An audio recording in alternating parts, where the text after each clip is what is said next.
Hello students, welcome in your English online class. We are continuing with the revision of lesson 1 Monday morning blues. We have completed our topic word meanings, question answers, and now it's turn to move for extracts. So here we are with extracts.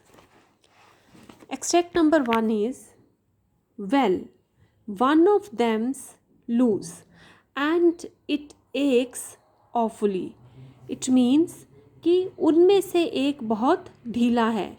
किन में से एक? Tom किसकी बात कर रहा था?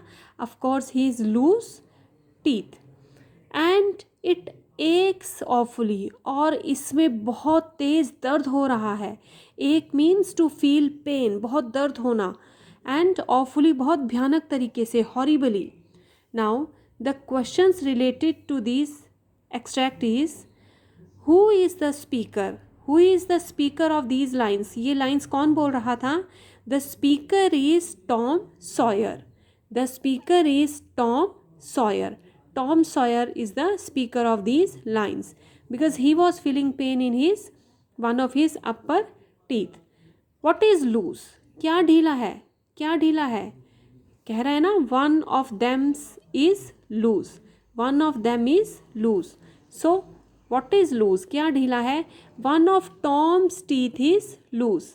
Tom का एक दांत जो है वो ढीला है. One of Tom's teeth is loose. Tom का एक दांत ढीला है. Let's come at the next extract. Extract number 2. Let's read it first. It makes my flesh crawl to hear you. What is the matter. कहता है कि तुम्हें सुनने के बाद मेरे, it makes my flesh crawl, मतलब मेरे रोंगटे खड़े हो गए हैं. It means I am full of fear. I am so afraid to see your condition. What's the matter. क्या हुआ है? मतलब कि वो जो सुनने वाला है वो बहुत ज़्यादा डर गया है. अब वो पूछ रहा है कि क्या हुआ है. Now who is the speaker. ये लाइन्स किसने बोली थी? Students, you have read the lesson and you should know who was the speaker of these lines. Here the question is in present form, so the answer will also be in present form. Sid is the speaker. Sid was sleeping beside Tom. Tom के side पर Sid सोया हुआ था. So Sid is the speaker. Tom started to groan with pain and he wanted कि Sid to wake up and to look at his condition.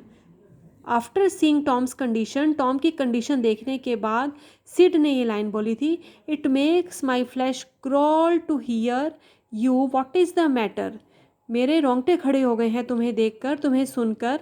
क्या बात है? Who is the speaker. Sid is the speaker. Makes my flesh crawl, what does it mean. इसका क्या मतलब है कि मेरे रोंगटे खड़े हो गए हैं? It means to make me feel afraid और full of fear.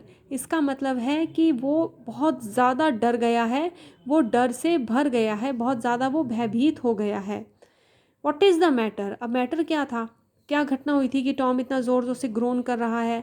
Tom doesn't want to go to school. सबसे पहला रीज़न है कि टॉम स्कूल नहीं जाना चाहता है. He makes toothache an excuse and start to groan loudly. इसलिए उसने टूथेक को, दांत दर्द को अपना बहाना बना लिया. एक्सक्यूज़, बहाना बना लिया. और starts to groan loudly. Groan होता है cry in pain, cry due to pain. और दर्द से वो ज़ोर ज़ोर से, लाउडली होता है ज़ोर ज़ोर से चिल्लाने लग पड़ा. Tom doesn't want to go to school. He makes toothache as an excuse and starts to groan loudly. So these were your extracts class. I hope that now you are well acquainted how to attempt questions depend upon the extract. We are going to sum up our video up to here. Thank you class. Good.